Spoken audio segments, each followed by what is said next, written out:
Deus não chama os capacitados, mas capacita os chamados. Tem uma maneira certa e uma maneira errada de entender essa frase, né?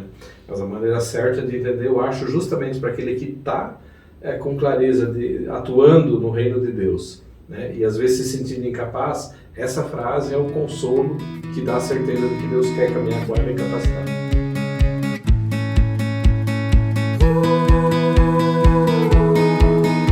Bom dia, boa tarde, boa noite, seja muito bem-vindo ao Teologia Essencial Podcast. Eu sou Alex Stahlhofer, hoje diretamente dos estúdios da FLT, para mais um programa aqui com os nossos convidados da casa, Klaus Schwamba, Vitor Hugo Schell.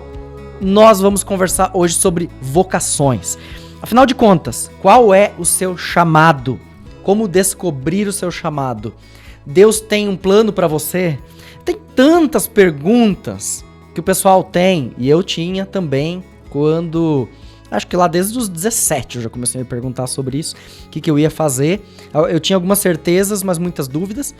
E foi muito importante nessa caminhada esclarecer. A gente quer conversar um pouco sobre isso nesse podcast. Mas antes de nós ir para o nosso papo, eu apresentar para vocês o Klaus e o Vitor, que para quem assistiu lives nossas já conhece, já são da casa aqui.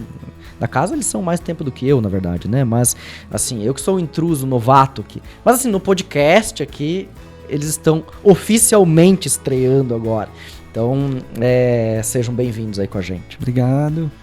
Legal, muito obrigado, Alex. Prazer aí. Show de bola, show de bola. E hoje, gente, a gente tem até o Silvio Santos presente na nossa gravação. E a gente Silvio! Mas olha só, vocês estão certos disso que sou eu?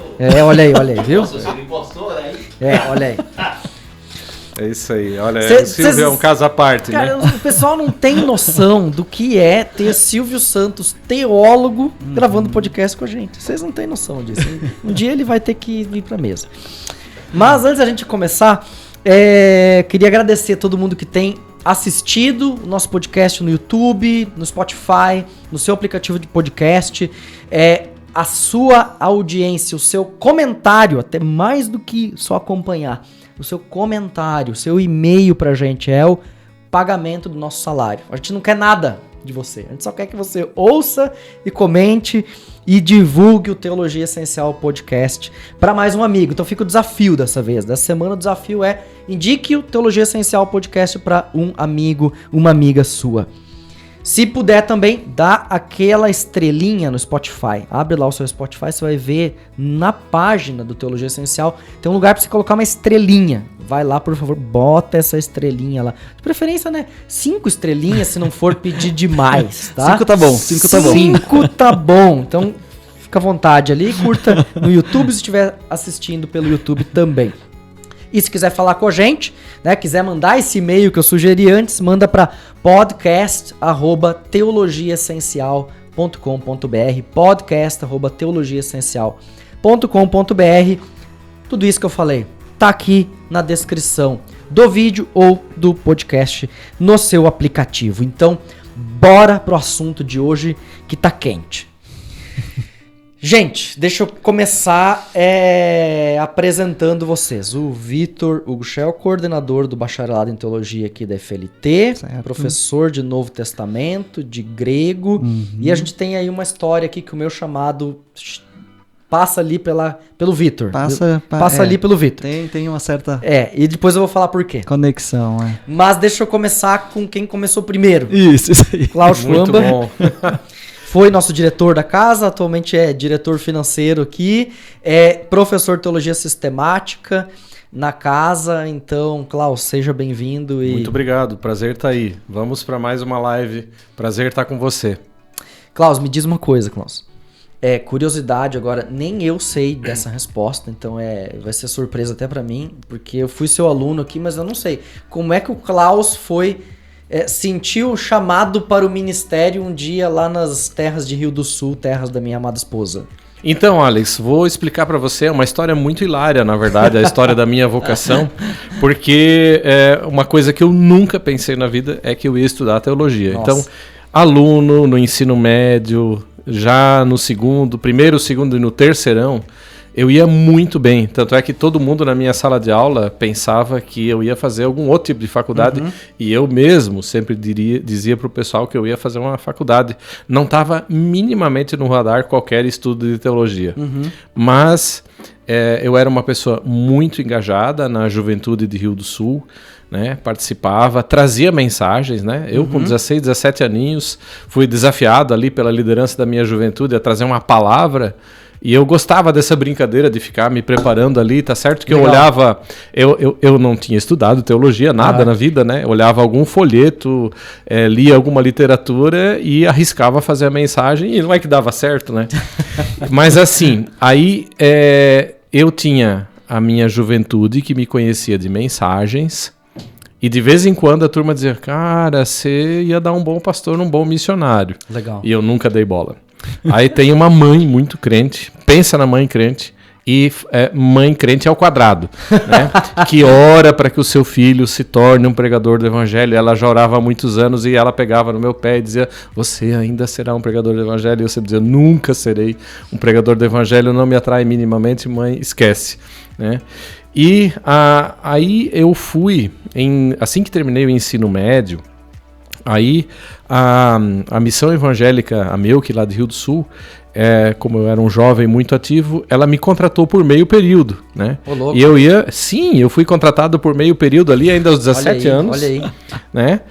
Aí não tinha só juventude, aí tinha estudos bíblicos, aí tinha visitação, trabalho no hospital, um monte de coisas. E eu fui topando porque naquele primeiríssimo momento eu ainda não tinha clareado que faculdade fazer. E aí eu me deixei convidar, estava novo, e claro, pensa na propaganda que a minha mãe fez, faz isso, então tá bom, filho bom e obediente, fiz. Né? E nesse período também a minha mãe conseguiu me dobrar para eu vir fazer o CBB, o atual CBB, que na época, 1987, no milênio passado, pessoal, né? Para ver como eu sou velho. Né? A minha mãe me convenceu a fazer o Instituto Bíblico Mato Preto, né? Que tinha reaberto em 1986, e daí eu ia fazer em 87. Eu topei e disse, esse um aninho não vai fazer mal. Né? Aí topei fazer o curso básico. Aí, nesse ano, quando eu vim, todo o pessoal da minha juventude disse, Klaus, fique lá. E eu disse, não. Passei o ano todo aqui dizendo não. Aí, no final do ano, isso foi bem decisivo. Aí teve o falecido Arthur Klepsch, que era o então diretor. Ele me convidou para a sala dele e ele disse, o corpo docente... Ele disse em tom solene, cara, pensa, aquela sumidade para mim, né? Uma autoridade eclesiástica, eu pobre estudante, 17 para 18 anos ali, né? Já tinha completado 18. Aí ele disse, o corpo docente dessa instituição é unânime que você deveria estudar teologia. Daí eu dei uma gelada. Seu Klepsch, eu vou pensar no assunto. E aí, nas férias, eu sempre passava nos meus avós, né? Pra sacramentar. O meu avô, que não era muito de igreja, nada, um católico não praticante, assim, ele disse, tu vai dar pra padre. Pensa. Pegou. Já era. Já era. Só que, agora veja, eu que não estava até lá, essa ideia não era, eu não achava ela interessante. Porque assim, como alguém que cresceu no meio da igreja, eu sabia lidar com gente, problema. Eu sou um tão bom aluno, eu quero ganhar dinheiro, eu não quero trabalhar na igreja. Isso não dá muito dinheiro na minha cabeça de adolescente, né? Mas depois que tinha tanta gente da minha juventude, o missionário local de Rio do Sul, os pastores da SLB, o pastor Bruno, uma vez também, quando eu fiz ensino confirmatório, ele já disse algo nessa direção, né? Bem antes. Aí, até o meu avô, aí eu pensei, vai que Deus quer mesmo, né? E daí naquelas férias eu passei por uma crise e eu disse, vontade minha, olha, pensando bem, vontade eu não tenho, mas gostar, eu gosto muito. Eu gostava muito e gosto até hoje de pregar. E daí eu pensei, bom, se eu gosto disso e já venho fazendo e gosto e me sinto bem, está no meu elemento, talvez eu tenha que repensar, porque os de fora estão vendo uma coisa mais forte do que eu. E para mim esse foi o fator decisivo, e é o que a gente chama hoje na teologia, isso eu nem sabia na época, de uma vocação externa. É quando as pessoas do teu entorno veem dons, talentos, habilidades, e de fora para você vem o desafio para você pensar se isso não é um chamado de Deus. Assim foi. Agora até me delonguei aqui. Ah, mas foi muito legal, foi muito bom ouvir tua história. Realmente mostra que não tem assim uma receita que acontece igual para todo mundo, né? Não. E o meu sonho, Alex, era eu tenho 2 tios que trabalham em bancos, eles são até hoje muito bem de vida. E o meu sonho de consumo era, eu quero trabalhar num banco. Né? Tanto é que daí eu fiz um concurso ali para a Caixa Econômica, por alguma razão não passei, né? Senão eu não teria vindo para o CBB, né? Então eu reprovei naquele concurso, né? Porque meu coração estava querendo lá, mas hoje eu olho para trás, no fundo era grana, era uma motivação financeira, eu venho de uma família mais simples, então a gente alimenta aquele negócio, eu quero viver melhor do que a minha família, quero ganhar mais dinheiro, né? Mas se você me perguntar o que me dava muita alegria, era visitar pessoas. Eu gostava muito do hospital, adorava estar do lado de doentes, trazendo uma mensagem, me mexia muito, né, me comovia, poder fazer uma oração para um cara que está ali meio...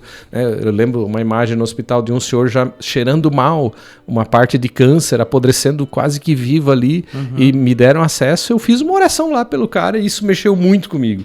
Eu fiquei dias e dias pensando, e ali eu descobri que o meu coração também batia, mas os outros viram primeiro.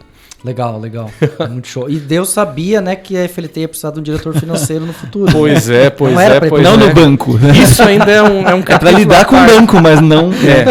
E você sabe que hoje eu vejo que, né, eu terminei o estudo, agora estudei teologia aqui, fiz os meus estágios, fui para a Alemanha, fiquei 7 anos, voltei em 2001. Né? E daí, quando eu estava no avião, Alex, eu pensei, agora eu serei somente professor e pesquisador. Em 2003 já estava assumindo funções administrativas. E hoje eu vejo na retrospectiva, Deus me colocou no lugar certo. Na verdade, um sonho de juventude eu fiz, só que de outro jeito, servindo o reino em primeiro lugar. Já falei quase demais aqui. Né? Mas foi muito legal. É incrível isso. É incrível, Mas é interessante que falar de vocação a gente fala muito em vocação na questão de ministério na igreja, né? Mas vocação é uma coisa bem ampla, né? É uma coisa bem mais ampla e que deve ser mais ampla mesmo, né? Exato. E eu acho que pega muito no pessoal assim que está decidindo o que vai fazer da vida. Muitas e muitas vezes, quando se fala em vocação, se pensa já logo e muito, né, na questão financeira em primeiro lugar, né? Então assim, e não só no ministério da igreja ou coisa assim, mas daí muitas pessoas que passam a vida inteira fazendo aquilo que não gostam, né? E passam a vida inteira, às vezes até escravos de uma coisa, de uma rotina ou de algo assim, porque pensam não que a questão financeira não seja importante, claro, né? Claro. Logicamente que é, mas assim, que se coloca isso em primeiro lugar e se deixa todo o resto e se passa a vida fazendo aquilo, né? E daí aquela coisa, não, eu vou ser feliz quando eu me aposentar, assim, né? Exato. E às vezes a pessoa nem chega lá, né? Assim, e cada um descobre que aquilo que ela pode estar fazendo é de fato a sua vocação, né? E deveria ser, né? A sua vocação. Exato. Né? Claro que pode ser que não seja mesmo, e ela precisa discernir se é outra coisa. Sim. E talvez mudar. Eu sei, meu pai com 40 e poucos anos deixou o comércio e foi para agricultura. E aquilo fez muito bem para ele. E eu acho que isso atualmente até tá muito mais fácil, né? Como se fala assim, não, as pessoas hoje em dia, muitas delas não decidem uma vez por todas, eu vou ser isso e vou ser isso até o fim da minha vida. Se diz, né? As pessoas estão trocando muito de profissão e coisas assim. Eu acho que no passado isso era muito impossível, né? Sim. É até uma coisa muito interessante que a gente tem visto aqui na FLT, no curso de bacharelado. Então, pessoas assim, que nem a gente teve a Samara, abraço Samara, lá em Porto Alegre, né? A Samara trabalhava 15 anos em outra coisa, né? Fisioterapeuta. E agora tá fazendo período prático para o Ministério em Porto Alegre, na Matriz. O Paulo, que tá lá em Pelotas. Oi, Paulo, abração. Tomara que eles nos ouçam, né? Daí o abraço vai valer, né?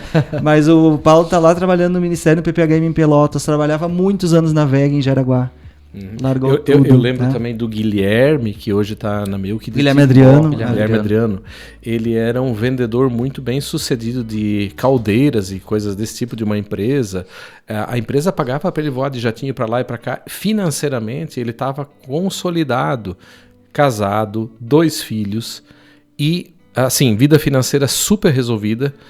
Ganhando já naquele momento um salário muito bom que ele jamais ganharia como missionário ou como pastor. Quer dizer, já financeiramente já estava numa bem melhor. Ele abandona Tudo isso porque se diz chamado por Deus. Essa mesa aqui estava na sala lá, num outro lugar. Mas essa mesa aqui foi testemunha da conversa que eu tive com ele, com a esposa, né? É onde ele disse, eu quero ir para o ministério. Você tem certeza que você quer abandonar tudo isso? Eu perguntei. Você tem consciência que está dando um passo intencional? É isso que Deus quer de ti? É isso que Deus quer. Perguntei para a mulher dele, você tem uma vida confortável. Né? Você tem financeiramente tudo resolvido, você não precisa nem se preocupar se não quiser trabalhar fora, porque tem um sustento que garante para você e para os filhos. Você quer um ministério junto com o teu marido, porque significa que vocês vão dar um passo para trás agora financeiramente, porque vão se tornar estudantes independentes. Eu sempre quis que o meu marido fosse um missionário. Mais ou menos isso. Então, tá. E de fato, eles penaram um pouquinho financeiramente aqui, né? Digamos assim, mas isso me impactou. E em momento algum ele disse, me arrependo. Né? E hoje está feliz exercendo o ministério. Então a gente vê que quando tem chamados autênticos, esses fatores assim, desmotivadores ou fatores até digamos o desejo financeiro ou isso, tudo isso se torna relativo porque a coisa de Deus é mais forte e eu fico impressionado como isso arrebata uma pessoa, né? Verdade. Que ela se desprende de garantias, ela se desprende de coisas e se prende no chamado de Deus. Eu acho isso impressionante. Eu fico impressionado porque isso é o poder da vocação quando Deus está sendo o sujeito dela, chamando. Né? Com certeza, com certeza. Então eu fico muito impactado com isso aí. Vitor, quero ver tua história agora. Eu tava lembrando agora, na época quando eu era estudante aqui na FLT, eu me lembro que sobre isso, agora eu lembrei, né? O professor Stephen Kirchner uma vez disse sobre o ministério, né? Que quem fica no ministério é aquele que não pode fazer outra coisa, assim, que não consegue se ver fazendo outra coisa. No sentido não assim, faz outra coisa porque não tem outra coisa. Porque não tem o que fazer também, assim, né? Que nem o Cláudio disse, eu tinha um monte de nota boa e coisa, eu posso fazer um monte de outra coisa, né? E realmente todo mundo pode fazer muitas outras coisas, né? Então não é assim, a minha última possibilidade, então agora não deu nada certo na minha vida, agora eu quero então fazer isso, né? Não, muito pelo contrário, é uma coisa que realmente se quer intencionalmente, né? E assim, a minha história eu acho que a única pessoa que talvez um dia iria dizer que eu fosse fazer alguma coisa nessa direção ia ser a minha avó mesmo, mas eu odiava isso, né? Porque certa vez eu acho que até ouvi de amigas dela, assim, dizendo, tua avó dizia que tu ia ser pastor, né? E se ela me dissesse eu acho isso, eu ia xingar ela, né? Assim como eu xingava ela quando ela falava comigo em alemão e eu dizia, não, vó, tu que tem que falar certo português, não eu aprender alemão, né? E depois eu tive que aprender alemão para estudar, né? Adiante. Então, coisas assim. Mas eu, bem normal, assim, grupo de jovens, grupo de adolescentes, na comunidade, então, assim, liderança de grupo de adolescentes, e daí surgiu um tempo na nossa comunidade, assim, é muito interessante, porque na história da nossa comunidade, da SLB, em Três Coroas, tem muita gente que já saiu de lá, assim, né, que é pastor, né, e realmente muitas pessoas foram chamadas ao ministério, estão em vários lugares, né. E no nosso grupo de jovens era muito, muito forte, assim, algumas pessoas foram realmente sentindo o chamado de Deus, foram saindo. Na época que eu saí de Três Coroas para estudar, nós saímos em 4 pessoas no mesmo ano, né? Três de nós, então, eu e mais 2 moças nós viemos para cá, e mais uma pessoa foi para Este, em São Leopoldo. Depois de um tempo, mais 2 pessoas ainda saíram do mesmo grupo, né? Então foi um momento assim especial que a gente viu também, né? E foi assim, na verdade, no grupo de jovens, teve um ano assim, primeiro eu tinha feito o vestibular, né? Fiz vestibular na Unicinos para Engenharia Civil, passei. Depois fiz vestibular para fisioterapia, cursei meio ano de fisioterapia, anatomia humana, né? Mas naquele meio ano, tipo, eu tava vendo, não é assim, isso que eu quero realmente, não é, sabe? E também um pouco daquela coisa, que curso eu vou fazer? Uma coisa que realmente seja, né, dar dinheiro ou não. Eu tava assim, eu gostava de biologia, mas eu gostava de um monte de coisa, né? Tu vai fazer vestibular para engenharia civil e daí tu vai tá totalmente certo, né, do que quer da vida. Engenharia civil e fisioterapia, tipo, nada a ver, né? E daí naquele ano, eu me lembro que nós queríamos fazer um curso bíblico, porque eu estava interessado em aprender mais e tudo. E na época ainda existia em Gramado, do lado da nossa cidade, o Seminário Teológico de Gramado, que era da Missão Justin em Gramado, né? Do Justin Brasil, que agora é Justin Brasil, ligado ao Tite Bion agora, né? E lá eles tinham um seminário teológico de Gramado. Só que naquele ano que eu e essas duas moças da nossa juventude, que a gente inventou que queria fazer então um curso bíblico, fechou o seminário teológico de Gramado. E eles recomendaram a quem estava estudando no seminário teológico de Gramado, eles deram folders aqui do CTO, que era como chamava a FLT antigamente, né, anteriormente. E daí nós pegamos aqueles folders e fomos atrás. Eu nem sabia que aqui, já naquele momento, era, por exemplo, uma faculdade reconhecida pela ESLB para a formação de pastores e pastoras. Eu nem sabia. Nem estava muito interessado também. Mas eu queria fazer um curso bíblico.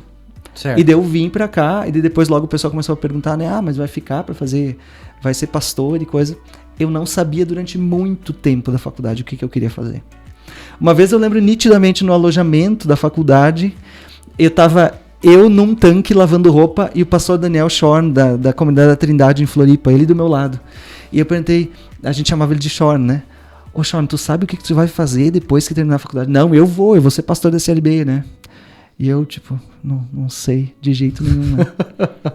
Mas assim, foi tão natural que depois daquele 1 ano de CBB, de curso básico, pra mim se tornou assim, não, eu vou continuar. É isso que eu quero pra mim. Só que eu tinha na cabeça, não, tu vai ser missionário. E eu sempre tive isso dentro de mim, assim, não, vou ser missionário, mas vou ser missionário, não assim que eu ia ser um missionário na missão evangélica nem um cristão. Pra mim eu ia ser missionário, entende? E no final do curso, eu fiquei, no final do curso eu mandei meus documentos para esse LB pedindo a ordenação para o ministério missionário. Eu não estava nem aí, porque eu nem podia ser missionário, ordenado missionário. Eles simplesmente mandaram um papel que estava tudo preenchido para eu ser pastor. E daí eu pensei, não interessa também, para ser pastor eu tenho que ser missionário, para ser missionário, né, bom... E foi tudo certo. E tudo foi andando assim no jeito, sabe? Tipo, não foi... Eu nunca forcei nada, digamos assim, mas também assim a minha incerteza, sabe? De não ter realmente bem certo o que eu queria. E daí fui trabalhar na comunidade, tudo muito normal, assim. Daí outras pessoas já dizem, não, mas tá tudo certo, é isso aí mesmo, né? Só que aquela angústia também de, num primeiro momento, não saber exatamente o que no ministério, sabe? Aquela coisa, não, eu gosto disso, eu gosto mais daquilo, mas assim... Sempre tendo assim aquela... Não, mas é isso, mas não sei exatamente o que. Né? Eu vou dizer como ex-membro do grupo de jovens de Foz do Iguaçu, onde ele, depois de formado, caiu de paraquedas daí lá. Daí me mandaram simplesmente fazer o período prático, né? Daí eu fui pra Foz do Iguaçu fazer período prático. E pra nós, nosso grupo de jovens, assim, era óbvio que o Vitor era o nosso pastor. Então, assim, não tinha nenhuma dúvida. Mas também eu acho uma figura totalmente esquisita, eu era assim, sabe? Porque uma vez eu lembro eu sentado na UASI, e daí na UASI, em Foz do Iguaçu, tinha uma senhora, uma viúva, que era viúva de um pastor da época do Prez Steur, assim, né? Ela contava as histórias do Prez. Ela tinha um Fusca estourado. Eu gostava muito dela, ela era toda extrovertida, assim, e ela era viúva de um pastor. E ela vinha na UASI. Daí, certo dia, eu fazendo grupo de UASI, assim, né? Tipo... E daí eu falando da Bíblia e tudo mais. Só que assim, pra mim ser pastor, eu já não gostava daquela ideia do pastor de gravata, aquela coisa. Acho que isso sempre me afastou dessa história de ser pastor, sabe? Tipo assim, não quero ser pastor. Pastor, isso aí... Pastor, daí, como pastor aparece na mídia, por exemplo, eu sempre tive um pouco de asco, assim, sabe? Aquela coisa, ser pastor, capaz, né? Tipo, nem pensar. E daí, tipo, eu ia fazer oásis, eu ia de bermuda desfiada. Eu me lembro eu tava com uma bermuda desfiada, meia laranja, né? E daí a dona Beth, essa viúva do pastor, disse... Assim, né? Pastor daquelas épocas, assim, presidente da igreja, ela disse, né? Nossa, o meu marido era pastor em São Paulo, a gente tinha 2 salas de jantar, coisas assim, né? Pastor luterano, centro de São Paulo, né? E daí ela disse uma vez assim... Pois é, olha só, o meu marido quando levantava, ele não vinha pra mesa do café sem estar de terno azul marinho ou preto. Eu olhei pra baixo assim, olhei pra minhas bermudas desfiadas, né, pra minha meia laranja, né. Eu pensei, pois é, dona Beth, que bom que a palavra de Deus é a mesma, né, porque é o que a gente tá conversando aqui. Mas assim, sabe aquela coisa também, um medo de sei lá, de um clichê de pastor, entende? Que se tinha, né? E por isso eu acho que eu achava que eu nunca queria ser pastor, assim, né? Mas muito mais por causa de uma forçação, assim, de clichês e coisas que existem, né? Que eu acho que mais, às vezes, acabam afastando as pessoas e os jovens até, né? de uma real vocação e tudo do que, né? Com certeza. Eu digo de mim, assim, que eu comecei a cogitar, imaginar a possibilidade de estudar teologia vindo em congresso de jovens aqui em São Bento, né? Eu não tinha a menor noção de FLT, de missão evangélica, neocristã, nada. O Oeste do Paraná, a gente tá bem longe disso tudo, ainda mais em Foz do Iguaçu. E o pastor Marcos, que foi o mentor do PPHM do Vitor, Marcos Butzke, ele disse, vamos no congresso de jovens lá em São Bento. Tá bom, vamos lá. Embarcou a gente num ônibus lá em Cascavel. Nesse ônibus eu conheci o seu Otto Stang, que hoje é aqui da nossa vizinhança aqui, né? E assim eu comecei a conhecer... O pessoal vinha junto da comunidade de Cascavel para aproveitar o ônibus, né? Exato, exatamente. Essas coisas que a gente fazia. E participei, viemos acho que uns 2 ou 3 vezes e até ali nada, nenhum tchum, uma coisa. Eu tava preocupado, na época, era com o meu futuro, vamos dizer assim, profissional. Eu tinha feito meu ensino médio muito focado em passar em vestibular, de universidade pública, para não ter que pagar mensalidade. Então esse foi todo o meu esforço e deu certo, o esforço deu certo, eu passei 2 ou 3 vestibulares de universidade pública, então passei num de engenharia, de ciência da computação, eu podia escolher qual era o futuro. Mas lá no fundo, eu era líder do grupo de jovens, estava envolvido na igreja, eu era rato de estudo bíblico, toda quarta-feira à noite eu estava lá, grupo de louvor, tudo que havia de coisas e ofertas na comunidade eu estava presente, então no fundo... Eu pensava no meu futuro profissional, e até porque na minha família sempre se falava, olha, o tio lá é engenheiro e tal, e isso que eu acho que meio cresci desde pequenininho ouvindo isso, e pensei que, poxa, vou bem nos estudos, então vai dar certo. E embarquei na engenharia, a princípio, na engenharia elétrica, a princípio, e vinha nos eventos aqui, e cada vez que eu vinha no congresso, era um certo incômodo. Porque enquanto eu estava ali no dia a dia da comunidade, era vida normal. Mas quando eu vinha num evento maior, eu tinha que ver aqui o arraial da faculdade de teologia. E aí, de repente, eu via aquilo e pensava, puxa, mas será que... Tinha uma provocação. Tinha uma provocação, né? E essa provocação foi crescendo e no meu coração aquela dúvida, devo, não devo, vou, não vou. Às vezes eu conversava com meu pai, daí o pai dizia assim, mas você começou em engenharia, você está em dúvida, então termina a engenharia. Eu fui falar com o Marcos, pastor Marcos, uma vez, ele disse, mas você está em dúvida, não vai, fica aí, você pode ir depois, nunca é tarde e tal. Tá bom, vou levando. Até que o dia que esse camarada chega lá em Foz para fazer PPHM. E sabe o que é assim, ele entrou no apartamentinho lá, que era a casa pastoral que estava desocupada, tinha o quarto da empregada. Da empregada lá de fora. E eu bati o olho e falei assim, quer saber? Eu vou colar nesse camarada e vamos ver qual que é esse negócio de estudar teologia e de ser pastor. Né? Porque o Marcos era assim, o senhor respeitado. Então eu conversava bastante com ele. Com certeza. Mas assim, não era aquele assim, tá, mas como é que é lá no alojamento? Eu não ia perguntar as coisas pro Marcos. Sim. E tinha um recém-saído da faculdade, então eu ia colar nele pra Dava saber pra perguntar bem de... E o papo foi até que ele me deu um livro de aniversário, e o livro falava sobre histórias de vocação e tudo mais. Pra ver como é que é, eu nem lembro disso, assim. Pois é, interessante, né? Deu um livro, e quando terminei de ler aquele livro, a gente tava lá na Fenartec, que era Festa das Nações em Foz. Eu terminei de ler o livro lá, fechei o livro e falei assim, saber, chega desse negócio. Deu pra mim, tem que ser. Só que era meio do ano, eu faço aniversário em abril, então era nem meio do ano, eu tava desistindo da engenharia. E aqui já, o ano começa na faculdade em fevereiro. Então, não dava pra voltar no tempo. Aí eu pensei assim, bom, só que tem meu pai, né? Tem que convencer o homem, né? Eu orei a Deus assim, olha, Deus, você sabe que eu já falei várias vezes, ele sempre tem essa ideia de que eu tenho que terminar o que eu tô fazendo pra fazer outra coisa. Se for tua vontade mesmo, então convence o homem. E poucos dias depois, eu acho que ele viu que eu tava meio incomodado, não sei, o Deus falou no coração dele, enfim, ele me chama e diz, olha, você tá pensando em teologia? Eu falei, bastante. Sim, com certeza. Você quer? Quero. Então chama o Vitor pra vir jantar aqui em casa, eu quero saber como é que funciona. Aí, dali pra frente só foi, né? Ainda fiquei meio ano trabalhando não lembro. Foi instrumento então.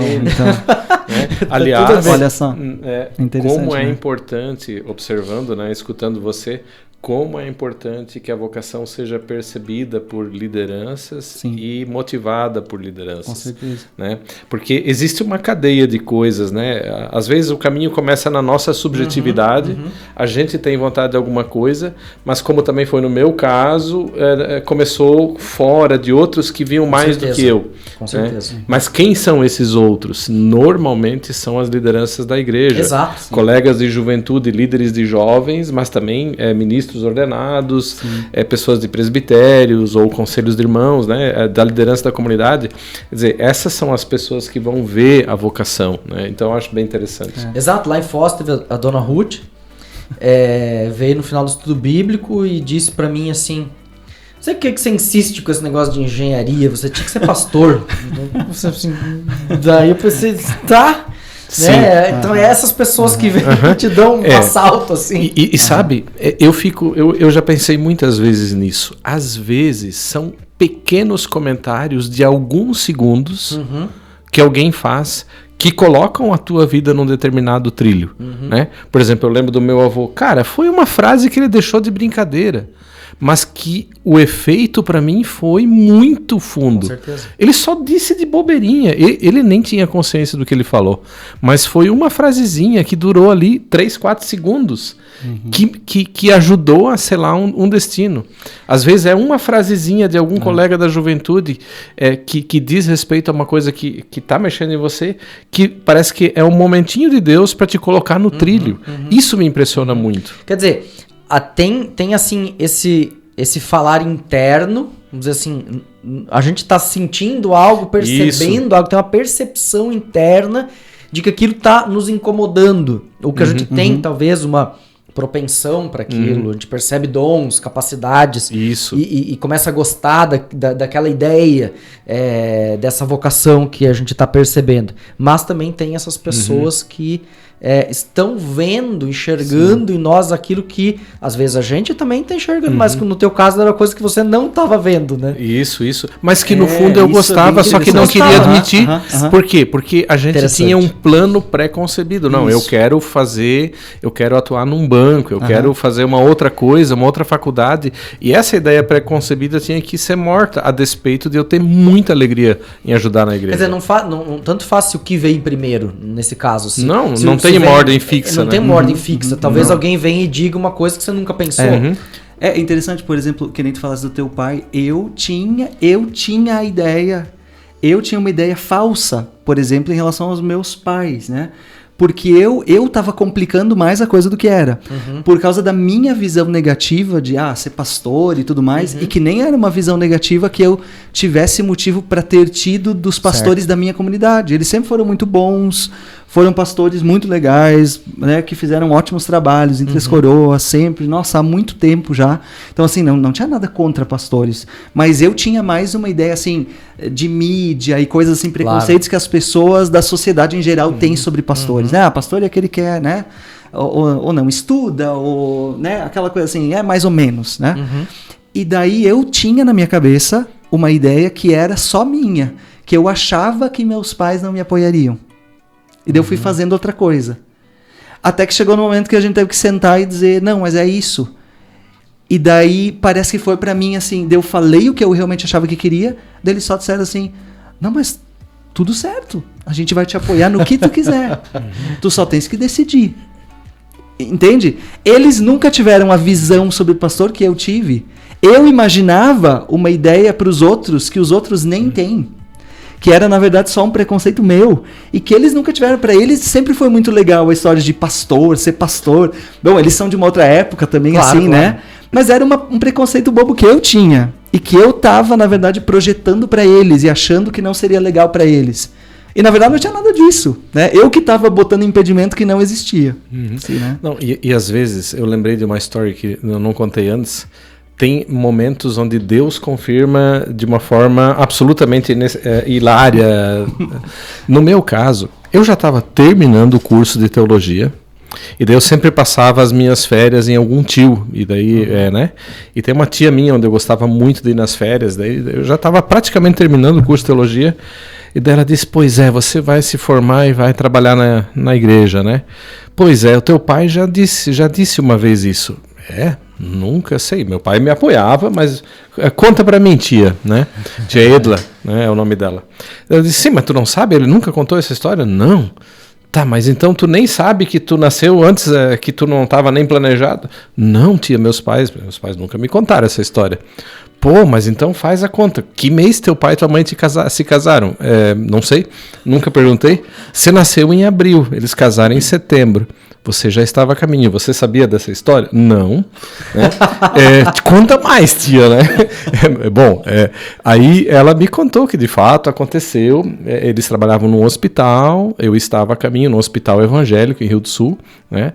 Que era, digamos, tinha diaconisas que estavam na gestão. E daí, claro, isso não podia acontecer, né? Aí, nesse meio tempo, onde eu já estava a caminho e ainda estava secreto, teve uma evangelização com esse missionário Arthur Klepsch, lá na minha cidade. Nossa, mesma pessoa. Meu pai, que era luterano não praticante, e minha mãe, que era católica não praticante, chegaram à fé. Porque os dois participavam, porque os funcionários do hospital participavam. Né? Já que era o hospital da nossa comunidade, né? E os dois chegaram incrivelmente à fé. E logo depois que eles chegaram à fé, meu pai teria dito, na presença da minha tia e outros, que esse filho do pecado se torna um missionário. Ó, professor! Cara, eu nunca sabia dessa história. E eu só descobri ela quando eu tava terminando o estudo da teologia, cara. Eu pensei muitas vezes, cara, Deus ouviu a oração do meu pai. Com certeza, né? com certeza. E aí começou torta a história da minha vida, vamos dizer assim, um escorregão assim que não deveria ter acontecido dos meus pais, né? Mas assim, são os caminhos de Deus, e Deus disse, não, vou ouvir mesmo, vou fazer mesmo. Então essa é uma story bem legal. Que massa, nossa, sensacional esse. E você vê como Deus age, não tem história certa, porque às vezes a gente acha assim, eu preciso, principalmente vocação ministerial, né? Eu preciso ter um background familiar todo em ordem, eu preciso estar com toda a minha vida pregressa, limpa, para poder pensar, se quer imaginar que Deus vai querer me usar para alguma coisa na obra, né? Às vezes a gente tem essa ideia. É como se fosse também algum mérito, assim, isso, né? Que eu preciso conquistar alguma coisa já e, tipo... Né? Quer dizer, obviamente que eu não tô falando que, você pode continuar vivendo de qualquer jeito e ser pastor. Não é isso. Mas que às vezes a gente tem a falsa ideia de que o nosso passado lá precisava estar tudo bonitinho, arrumadinho, para que a gente pudesse ter direito a essa posição, né? E não é, né? Deus faz a história dele de maneiras inesperadas, né? De começos que não são o conto de fadas, e Deus faz a obra. Isso é legal. Exatamente. Não, é muito legal essa parte, né? E o legal é também assim, Deus não deixa de confirmar, porque assim, a maior coisa com a qual as pessoas lutam é com a dúvida, né? A dúvida sempre ronda a gente. Às vezes a pessoa já optou, né, já tem uma certa, mas daí vem alguma dificuldade, ou ela se dá conta de que ela é insuficiente, muito pequena para a tarefa. Todo mundo luta com o sentimento de impotência e insuficiência diante da grande missão de Deus aqui nesse mundo, né? E passa por crises. E daí são essas coisas onde Deus mesmo confirma e firma a gente no chamado, por isso a importância da vocação externa, né? Claro. Na hora da aprovação, se a decisão foi só pendurada no meu coração, na minha subjetividade, às vezes eu não tenho força para dizer, não, é isso que Deus quer mesmo. Mas se a gente lembra, puxa, não, mas Deus quer. Pô, olha só quantas pessoas Ele colocou no meu caminho para dizer, né? E também ainda queria comentar, antes você disse, né, não, às vezes o começo está na gente, às vezes está nos outros. Isso, na verdade, não importa. Cada história é peculiar, né? Usando a linguagem teológica, às vezes a vocação interna vem antes, né? Tem aquele, a gente conhece muitos que vêm aqui, que tem esse desejo, ninguém nunca falou muito para eles, mas eles estão ali na igreja, daí eles vão atrás e vão perguntar, escuta, eu estou pensando isso, o que você acha? Aí uma liderança vai confirmar mediante uma pergunta, né? Nem sempre vai acontecer que alguém outro de cara, sem que a gente espere, chegue e diga pra gente, né? Às vezes também, se a gente tem esse desejo, a gente tem que então levar a pergunta para outros, e daí sim... Isso até seria recomendável, né? Assim, recomendável. Tá com dúvida, vai lá e pergunta para uma liderança da tua comunidade, né? Sim, assim, e fala com quem tu conheces, assim, fala com mais pessoas, né? Exatamente, e não pergunte só para uma, ouça mais opiniões. No conjunto de vozes, Deus te dará uma orientação, né? E também pessoas, às vezes, que estão na comunidade, que enxergam também pessoas, né? Não deixa de falar, assim, porque pode ser que aquela pessoa esteja com dúvida, né? Tipo assim, uma dona Ruth da vida, né? Não, vai lá e fala para alguém, né? Porque Deus coloca os dons aparecem na comunidade. É o que a gente cansa de dizer aqui na FLT, né? Digamos assim, a gente não quer estudantes, a gente quer pessoas que a comunidade já percebeu que realmente Deus tem chamado essas pessoas para trabalhar de tempo integral na comunidade. Porque a gente está falando de vocação, mas vocação é uma coisa bem mais ampla, né? Claro. Vocacionados para o ministério de Jesus, todos os crentes são. Claro. Mas a gente está falando assim, se eu realmente vou dedicar as horas todas do meu dia a trabalhar para a comunidade, a pregar o evangelho, a administrar as coisas na igreja, né? A servir aos outros por meio desse tipo de dom, de ensino, de pregação, de administrar batismo, ceia, os sacramentos, né? E assim por diante. O ministério é muito amplo. O ministério é... Todo crente é chamado. A gente fica pensando, não, mas será que eu sou chamado? Não. Com certeza, se tu é cristão, tu é chamado para o ministério. Claro. A questão é tu achar o teu lugar no ministério. Claro, né? porque no caso do sacerdócio universal de todos os crentes, significa lá onde eu estou, eu devo servir. No meu local de trabalho, com a minha profissão...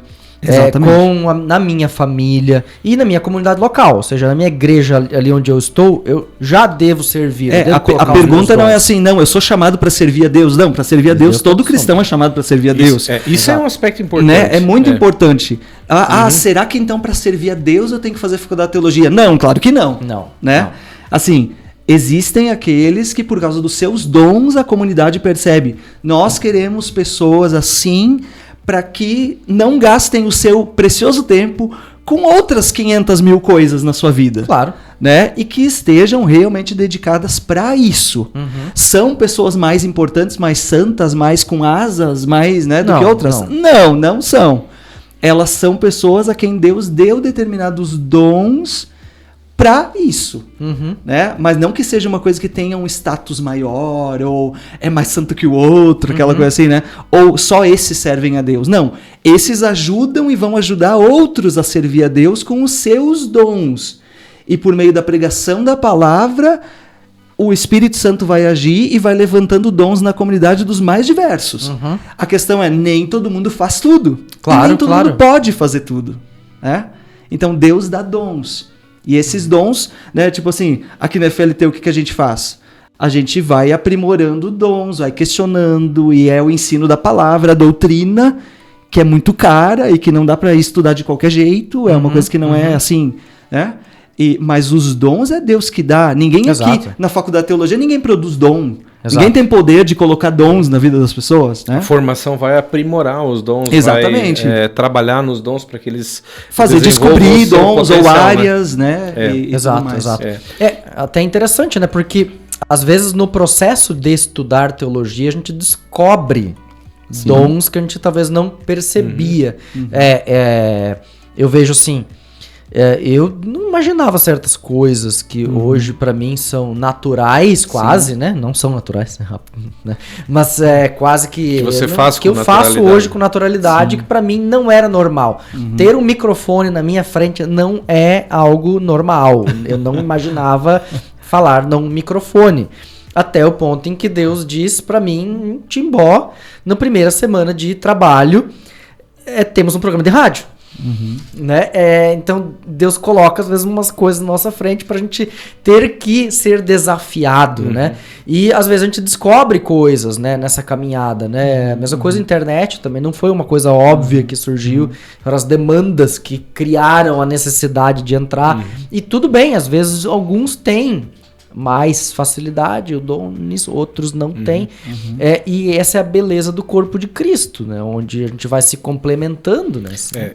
Em relação a essas demandas que surgem para quem efetivamente está inserido no trabalho de Deus de forma mais geral, ali eu acho que se aplica, que é o lugar certo de usar a famosa frase: Deus não chama os capacitados, mas capacita os chamados. Tem uma maneira certa e uma maneira errada de entender essa frase, né? Mas a maneira certa de entender, eu acho, justamente para aquele que está com clareza atuando no reino de Deus, né? E às vezes se sentindo incapaz, essa frase é o consolo que dá a certeza de que Deus quer caminhar com ela e capacitar, né? Então, eu acho que isso é bem importante perceber. E também quem tem o chamado para o ministério, está passando por e vai passar por dúvidas, lutas, principalmente, né? Será que isso é para mim mesmo? Porque sempre que você esbarra num limite, que você vê a tua insuficiência, e toda pessoa vai esbarrar na sua insuficiência, toda pessoa vai também esbarrar com, assim, em algum momento ela vai perceber que é uma tarefa árdua também. Claro. Não é um mar de rosas o ministério. O ministério significa lidar com pessoas, e às vezes com pessoas e lugares problemáticos mesmo, né? E ali, uma frase como essa consola, né? E daí eu sempre de novo vejo, né? Tem algumas pessoas que caem em cada situação difícil, também de nossos egressos, às vezes eu vejo. Eles caem em algum fim de mundo lá, e as pessoas são problemáticas, o lugar é problemático, a paróquia, às vezes, né, o lugar está endividado, nome ruim na cidade, tudo, né? Aí pensa, nossa, coitado. E daí o que a gente descobre? Uma incrível resiliência. Mas de onde é que vem a resiliência? É porque Deus fortalece sobremaneira quem Ele chama. E Ele não nega fogo nesse sentido, eu acho né? Que nesse sentido daí é tão importante a consciência do chamado, né? E também do chamado realmente externo, que é aquela voz dos outros que dizem, não, mas vai adiante. É assim mesmo, mas porque tu tá passando por dificuldades não significa que tu não tens um chamado. E da pessoa mesmo ser fortalecida internamente por esse chamado de Deus, que vai realmente ser aquilo que vai te segurar quando as circunstâncias forem bem ruins, né? Sim, e elas vêm. E vão vir sempre. E eu acho que também a importância, assim, nessa questão da formação teológica, também de colocar as pessoas em diversas possibilidades diferentes de serviço no ministério, né? Porque realmente algumas coisas são feitas quando a gente está na vida comunitária, nos nossos grupos normais, né? Grupo de jovens, grupos... Mas assim, o ministério em geral, na igreja, tem muitas possibilidades, né? Tem muitas áreas de atuação e muitas coisas que a gente às vezes até nem descobriu que poderia ser feito assim, exato, né? Exato. Então, da formação teológica, uma coisa muito importante, né? Que, na minha opinião, assim, ser feito como uma coisa ligada à comunidade, assim. Então, assim, para mim, formação teológica não é coisa de franco atirador, assim, né? Eu não faço porque eu não tenho nada para fazer da vida, ou porque eu quero simplesmente tirar um tempo para fazer uma coisa diferente, né? Bom, isso todo mundo pode estudar a Bíblia, todo mundo deve estudar a Bíblia, né? E assim por diante. Nesse sentido, formação teológica é para todo mundo, na minha opinião. Todo mundo deve se formar teologicamente.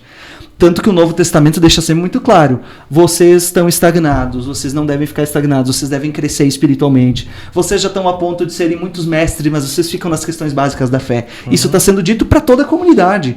E todo mundo deve buscar formação teológica nesse sentido, né? Mas uma formação teológica, que a gente está falando agora, para algo específico, de ter possibilidades de treinar várias coisas. E perceber, e também nesse sentido começar a descobrir dons, né? É aquela coisa que eu acho que às vezes a gente até é meio chato aqui na FLT por isso, né? Não, cara, não fica fazendo só culto infantil. Vai treinar outra coisa. Sim. Talvez eu nunca fiz e nem sei o quão bem eu posso fazer alguma coisa, mas com a qual eu nunca tive... Aceitar o desafio, né? Eu nunca tive acesso. Aceitar o desafio. A gente coloca, às vezes, os impedimentos para que as coisas não aconteçam, né? A gente é que diz, eu quero isso, eu quero aquilo. E deixar ser desafiado pelo novo, pelo desconhecido, que nos causa uma certa angústia, um certo medo... Mas saber que o chamado de Deus é muito maior do que... possíveis impedimentos. Eu me lembro no tempo aqui de estudo que a grande pergunta que a gente se fazia, a gente enxergava isso quase como um impedimento. Temos pastores e pastoras demais na igreja. A igreja luterana está saturada de pastores, não vai ter vaga, você é um futuro desempregado. Isso eu ouvi. Quando eu saí daqui da FLT, essa era a notícia também. Não vai ter lugar para o pessoal trabalhar na igreja, coisas assim, né?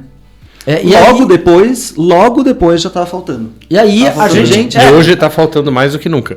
Hoje está faltando mais do que nunca. Exato. E aí eu me lembro, eu e a Lu ali pensando em casar e tal, planejando as coisas e orando. Deus, que dê para nós o dia de amanhã, assim, que nos permita servir em algum lugar. Deus que sabia, né? É a gente que estava preocupado com o que ia acontecer com o dia de amanhã, com os impedimentos que às vezes a gente colocava, né?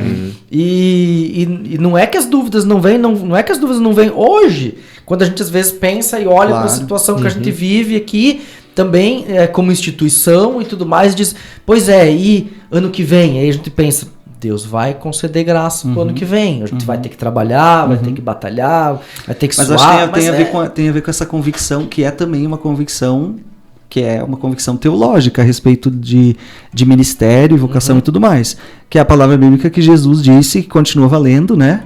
Que a seara é grande e os trabalhadores são poucos. A seara não ficou menor. Não. Os desafios também não ficaram menores, né? Essa questão dos desafios que a gente também sempre fala, né? Pessoas às vezes pensam, mas para que estudar tanta teologia de forma tão aprofundada, né? A gente não pode pensar que a situação do mundo ficou menos complexa, ficou cada vez mais complexo. E as pessoas cada vez mais têm dúvidas e questões que, na verdade, elas advêm de uma confusão filosófico-teológica que se tem na cabeça. Né? Então, assim, o mundo é complexo e não tem pergunta fácil, assim, né? De ser respondida. Exato, assim, as coisas são complexas e por isso é necessário aprofundamento. Né? Mas a seara continua sendo grande, os trabalhadores continuam sendo poucos. Pode ser que em determinado momento um tal modelo esteja saturado, mas por causa de situações diversas, de estruturação, e que daqui a pouco tem que mudar um pouco, estruturar de um jeito diferente, né? Mas não que está sobrando gente que prega o evangelho. Mas na verdade até isso, né? Porque a dinamicidade, ou seja, mudanças de circunstâncias, de hierarquias, de formas de trabalho, elas só são possíveis porque cabeça nova vem. Porque Deus está chamando gente nova, com outra ideia, com outro sonho. Mas eu acho muito importante esse aspecto que o Vitor falou, porque assim, a seara é grande, os trabalhadores são poucos, é uma verdade teológica. Sim. Que vale independente das condições históricas ou do momento histórico de denominações, igrejas ou movimentos. Né? E acho que é bem importante. Uma pessoa, um indivíduo que está se perguntando se tem ou não vocação, talvez você que está em casa está se perguntando, você não deve se orientar apenas nessa questão concreta de uma igreja, de um movimento ou de uma organização. Não é um muro de igreja. A seara é de Deus e essa verdade é uma verdade na boca de Jesus de Deus, né? Então assim, tá valendo, é uma realidade que vai ficar até a volta de Cristo no fim dos tempos. Vai faltar gente. O reino é muito maior. E a gente não pode, seria um erro basear a nossa decisão de estudar ou não teologia fazendo depender, vai ter vaga na minha denominação ou não, exato. Vai ter vaga no movimento missionário que eu estou ou não. O reino é muito maior, né? E a gente deve, é uma coisa entre você e Deus, né? Então, quando o chamado é autêntico, ele vai te conduzir para a obra dele e ele mesmo assume o compromisso para, né? Pode ser que a tua denominação não tenha uma vaga. Aqui a gente já viu momentos onde assim estava momentaneamente saturado, mas eles são exceção. Né? Onde num ano talvez uma outra pessoa não entrou porque tinha gente suficiente ou sobrou. Mas olha, eu te digo, na maioria das vezes não deu 2 meses, essa pessoa achou uma colocação. Assim, ninguém ficou muito tempo ali dando sopa, né? Mais foram os pedidos de comunidade não atendidos por pessoas do que gente que porventura tivesse perdido 1 ano da sua vida pronto, sem ter oportunidade de trabalhar. Não tem isso. As pessoas que estudaram aqui foram absorvidas imediatamente. E mesmo muitas pessoas que passaram por aqui sonharam projetos diferentes. Né? A gente tem gente hoje na mídia, na área do podcast, né? O Bibo. Que primeiro não se pensou outro jeito de fazer. Exato, né? E que quando a necessidade também surge, vão surgindo outras possibilidades, né? Exato. Eu estava, acho que foi semana passada, estava em sala de aula falando sobre a história do jovem rico, de Marcos 10, né? E para mim essa história é sempre muito interessante, assim, né? Porque o jovem rico ele é o cara que está preocupado com a herança garantida. A herança dele aqui está garantida, né? E daí ele pergunta para Jesus como é que é para ser perfeito. E daí Jesus, tu conhece os mandamentos e tudo mais. Não, tudo isso já tá tranquilo, né? Risquei já do meu caderninho, né? Então vai e vende tudo que tu tem e dá aos pobres. E ele sai triste, né? Ele vai embora. E daí parece, eu até vou dar uma olhada assim, né? Daí o Pedro, claro que não podia ser outro, né? Na Bíblia, o Pedro tem uma resposta para dar. Porque o Pedro, ele não é que nem o jovem rico, né? Claro, a gente pode até dizer, mas o Pedro só tinha uma canoa velha, né, para deixar de lado, não era uma herança que nem tinha, né? Sabe o que? Eu acho que o Pedro, o Tiago e o João num barquinho, eles tinham uma microempresa, exatamente. Então, a gente às vezes pensa, pescador é pobre? Não. Para mim, eles tinham uma microempresa lá de pesca. Claro. Eu só quero dizer assim, não era o jovem rico, o Pedro, né? Mas daí o Pedro vem com uma pergunta assim, né? Como diz ali, os discípulos estranharam essas palavras. Primeiro, Jesus diz, quão difícil entrarão no reino de Deus os que têm riquezas. Jovem rico, né? Essa é a história. Os discípulos estranharam essas palavras, mas Jesus insistiu em dizer-lhes, filhos, quão difícil é para os que confiam nas riquezas entrar no reino de Deus. Essa preocupação, essa ansiedade pela vida, que o Evangelho fala sempre também nisso, né? Aquele título, ansiosa solicitude pela vida, né? De não andar ansiosos. É mais difícil passar um camelo, né? Pelo fundo de uma agulha do que entrar um rico no reino dos céus. Eles ficaram sobremodo maravilhados, dizendo entre si, então quem pode ser salvo? E daí, para Deus, tudo é impossível. E daí vem o Pedro, né? Para Deus nada é impossível. Para Deus tudo é possível, tudo nada é impossível, para ficar bem claro, né? E daí vem o Pedro, né? Vem o Pedro e começou a dizer-lhes, eis que nós tudo deixamos e te seguimos. Quase como diz assim, esse jovem rico não quis deixar tudo e te seguir, mas nós, né? Nós deixamos tudo e te seguimos. E daí Jesus diz uma palavra que para mim sempre está muito presente no meu coração, que é essa palavra, em verdade vos digo que ninguém há que tenha deixado casa, ou irmãos ou irmãs, ou mãe, ou pai, ou filhos, ou campos por amor de mim e por amor do Evangelho. Não é para deixar por bobagem. Não é para deixar pai, mãe, irmãos, campo, filhos por bobagens. Não entende, porque não... ou porque não sabe o que fazer da vida, ou porque brigou com eles, entende? Eu sempre falo, eu nunca saí de Três Coroas por não gostar do Rio Grande do Sul, por não gostar da minha cidade, por não gostar da minha família. Poderia voltar hoje para lá ainda, né? Mas assim... que não receba já no presente o cêntuplo de casas, irmãos, irmãs, mães, filhos e campos com perseguições. E no mundo por vir a vida eterna. Porém, muitos primeiros serão últimos e últimos primeiros. E eu sempre interpretei esse texto assim, como assim, Jesus, né? E para mim esse texto, o cumprimento desse texto, para mim foi sempre muito real, assim. Porque... sabe aquela coisa assim de chegar na casa de pessoas e a pessoa diz literalmente, não, a casa é tua.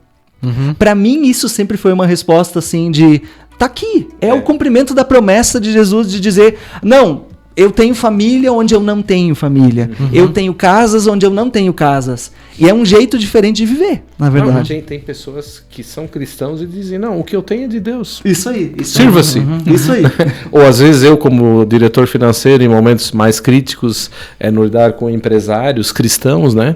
Às vezes em momentos da perda da faculdade, a gente apresenta a situação, né? Olha, a gente precisava de ajuda para um projeto. Não, a minha grana aqui, eu tenho uma conta que é de Deus. Que eu estava reservada. Pode pegar, eu vou te ajudar nesse projeto aí. Eu estou convencido que é para causa de Deus. É de Deus. Então, tá. A gente aceita, né? E assim no ministério, né? Tantas vezes longe de família, ou, né? Ou precisando de coisas, aparece alguém, né? Não, vem aqui na nossa casa, né? E assim, são famílias, mães, pais, irmãos, irmãs, que se fazem naquele momento e que pessoas que Deus coloca para fazer isso, né? E eu vejo isso, ele faz isso cumprindo a sua promessa. Né? Já nesse mundo tem uma providência. Já nesse mundo, né? Eu acho que esse aspecto também, né? Muita gente tem medo e a gente luta com o medo e o receio também quando é mais jovem, né? Cara, eu vou colocar toda a minha vida nesse trilho mesmo. Não é um trilho que vai me trazer mais dinheiro. Essa foi muito a minha luta, né? Digamos assim, não é um trilho que vai me trazer dinheiro e eu tenho que me convencer que não vai mesmo. Eu talvez vou viver mais apertado mesmo. Eu tô assumindo isso com consciência, né? E daí também para mim sempre falou, bom, Vamos dizer que vão vir sofrimentos, vai ter dificuldade, mas tem a promessa que não é irreal, é muito real, Deus vai estar do lado. E daí a parte final que você leu da resposta de Jesus, né? E que na outra vida tem a vida eterna. Isso também falou muito comigo. Pode ser que eu estou tomando uma decisão onde eu vou me ferrar nesse mundo mesmo. Porque a gente acompanhou alguns discípulos, eles foram mandados para situações muito adversas. Né? Paulo levou corridão de cidade, naufragou. Se tu olhas a lista de sofrimentos do apóstolo Paulo, ou mesmo a vida de Jesus, que muitas vezes era perseguido e acabou morto, não é assim que o sofrimento e a perseguição é fictício, né? Então pode ser que a gente tenha uma vida sofrida mesmo, mas você pode dizer que, com certeza, que não é ilusão. Deus está do teu lado, Deus vai cuidar de ti, e na pior das hipóteses, tu já tens a vida eterna garantida agora, e te anima, encara a parada sem medo. Isso para mim pesou bastante. Eu sempre botava essa coisa da eternidade e essa coisa da certeza da presença de Deus, porque eu pensava, e se eu me ferrar?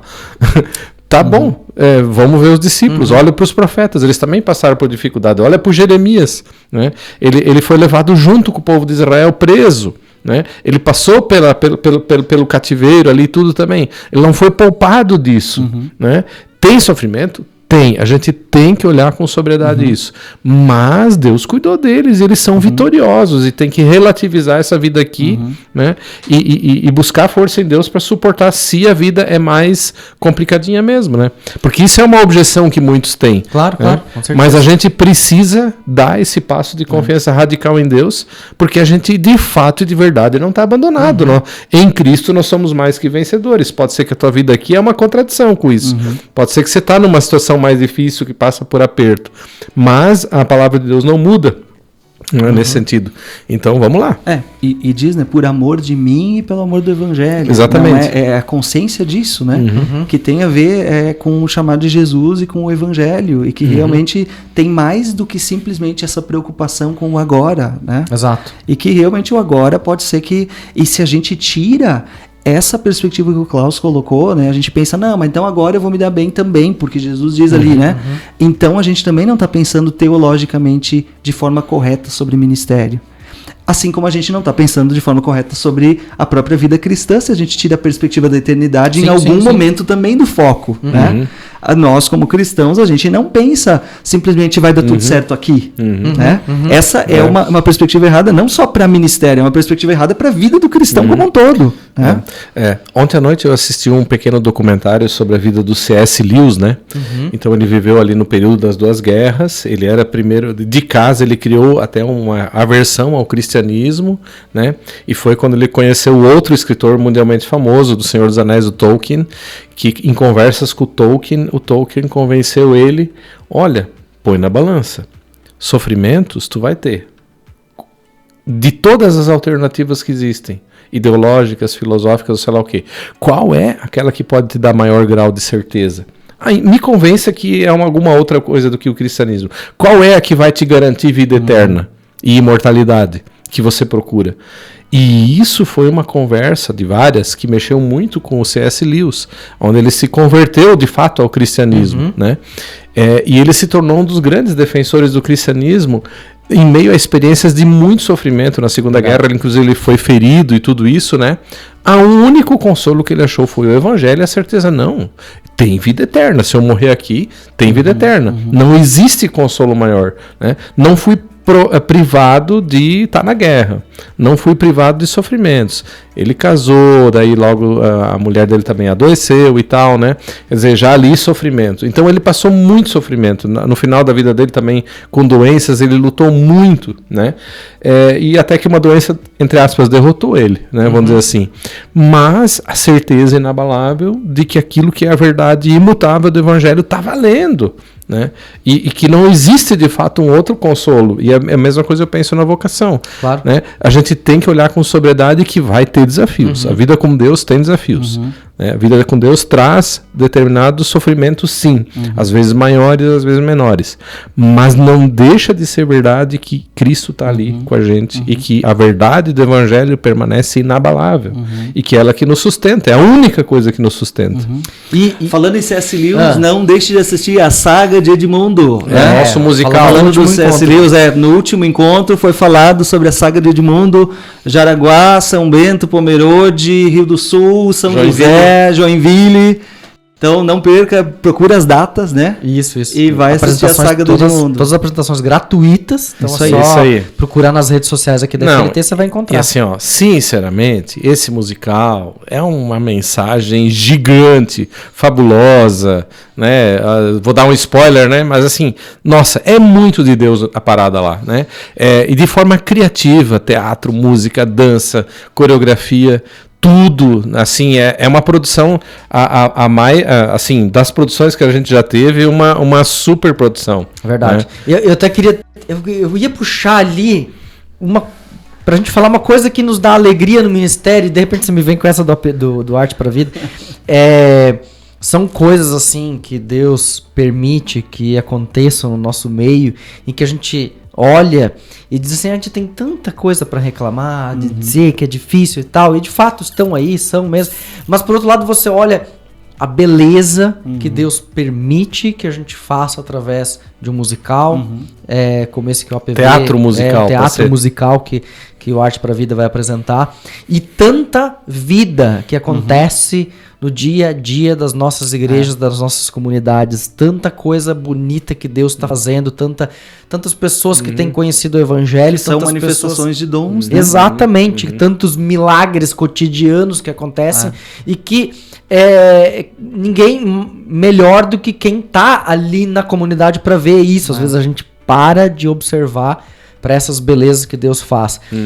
Estar no ministério também é ver estas manifestações da beleza e da grandiosidade de Deus nas coisas cotidianas da vida. Então você vai dizer, vou ser ministro, vou ser pastor ou pastora, missionário, para na eternidade ver alguma coisa. Não, Deus vai te mostrar muita coisa bonita, muita coisa que Ele faz no dia a dia. Coisas que não tem valor que pague. Exato. Né? Como sempre se fala, né, da Madre Teresa de Calcutá, que disseram para ela que ninguém, eu não vou fazer isso que tu fazes aí na Índia por dinheiro nenhum, né? E que ela daí disse também, não, eu também não faria por dinheiro nenhum, né? Porque o que eu faço não tem dinheiro que pague. Exato. Nossa, não, isso é uma convicção de vocacionados, porque chega naqueles momentos onde você tem aquela constatação sóbria de que Deus está te usando para a vida de pessoas que você, às vezes você vê, muitas vezes você não vê, né? Mas tem momentos onde, digamos assim, fica muito claro que você foi um instrumento que Deus usou para conduzir alguém para a vida eterna. Ou eu tive, bem no começo do ministério, várias pessoas que, assim, quase as penúltimas conversas antes de morrer foram com a gente. E tu despedes pessoas com o poder do Evangelho, com o poder do perdão. Cara, isso não tem o que pague. Claro. Que você diz, puxa, agora cabe a mim despedir a pessoa desta vida para outra vida com uma boa palavra e com a certeza absoluta e inabalável do perdão de Deus em Jesus para ela. Cara, é muito isso. Porque daí você diz, nossa, eu tô sendo voz de um Deus que quer acolher alguém que está aqui partindo e quer acolher essa pessoa lá na vida eterna. Isso são momentos que não se paga, né? E daí, assim, como eu falei, sofrimento a gente tem que olhar com sobriedade. Não é um mar de rosas, né? Não é uma coisa idílica, mas também não é uma coisa onde a gente está abandonado, né? Aqui na faculdade a gente pode testemunhar. Sim. Nós estamos aqui por anos muito difíceis desde a pandemia, porque reduziu o número de vocações, inclusive, né? E a gente tem, assim, parece que quanto mais difícil fica o momento, maior é o Deus dos milagres. Não é tanto maior do milagre, é o Deus do milagre, o Deus da providência. Quanto maior a dificuldade, maior a providência. E uma providência que a gente às vezes nem corre atrás, mas que cai. Né? Porque Deus se preocupa às vezes mais do que a gente mesmo, né? Ou Ele coroa os empenhos da gente por buscar recursos para a sua obra. A gente não pode se queixar. Deus tem provido, a gente pode testemunhar isso A por B, preto no branco, né? Então isso é uma coisa que no ministério individual ou dentro de uma instituição a gente está experimentando, né? E daí eu vou dizer, Senhor Deus, eu tenho algum motivo real para ficar assim super bravo da vida? Não tenho. Do que eu vou me queixar? Difícil, sim, muito, mas assim, botando na balança, a certeza de Deus, ela sempre foi maior e sempre prevaleceu e sempre carregou, mesmo onde tinha épocas de estio, dificuldade e luta e tristeza e desânimo e luta com depressão, tristeza, enfim, né? E eu queria até agora, para nós ir encerrando nossa conversa de hoje, a gente tem pensado aqui de auxiliar pessoas que estão nessa fase da vida em que talvez tenham a dúvida no coração, tenham uma vocação ministerial.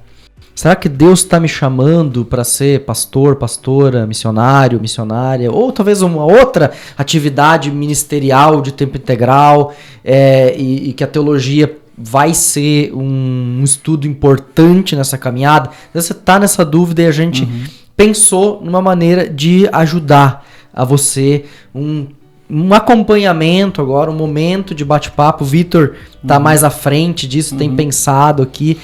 Acho que é muito importante a gente falar, né, também nesse sentido de que a gente também... a gente também fala aqui dentro, quando tem estudantes que a gente acha assim, cara, isso aqui não é pra ti. Tu não tá pecando.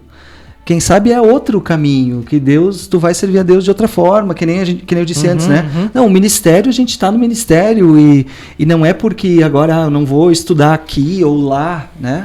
Mas no sentido de ajudar realmente a ver, a pensar junto, quem sabe, né? Exato. E às vezes alguém que realmente está vendo, não, eu quero, mas até aquela coisa, né? Vamos sentar e calcular o preço da torre, assim, né? Porque isso existe e a gente deve fazer, né?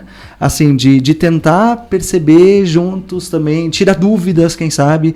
A gente falou um monte de coisa aqui que eu creio que é bem importante quando alguém está pensando no ministério em tempo integral, em dedicar as suas horas para isso, né? Mas é claro que eu vim aquelas perguntas práticas. Mas tem perguntas pessoais, perguntas práticas. Que agora a gente não vai... Exatamente. Aqui a gente queria entrar mais numa conversa teológica e de testemunho, mas se você tem dúvidas... Bom, mas então, o que eu faço? Eu estou pensando nisso, estava pensando em estudar teologia, quero me dedicar no ministério...